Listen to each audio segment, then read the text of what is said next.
an MCQ from matrix, and the problem is if A is orthogonal matrix and P is skew symmetric matrix, then we have to find A inverse PA is 4 options are given.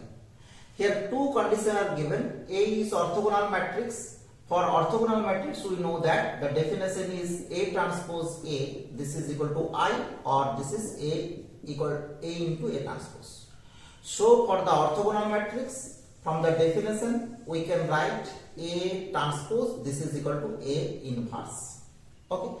And P is skew symmetric matrix. That is P transpose. This is equal to minus P. This is the property or definition of skew symmetric matrix. Now here we let this is Q, this is A inverse PA, and we already said A inverse this is equal to A transpose, so we write this is A transpose PA.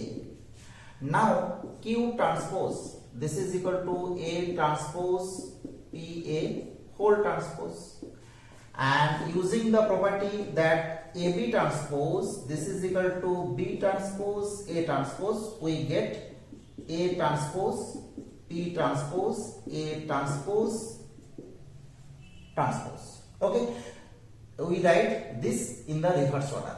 So A transpose P transpose means minus P here, and A transpose whole transpose is again A. So we get minus A transpose PA. So this is minus Q, and we get Q transpose this is equal to minus Q, and obviously this is the definition of skew symmetric matrix. Okay, so we say that this is a skew symmetric matrix. So option 3 is correct for this problem. Right? Thank you for watching.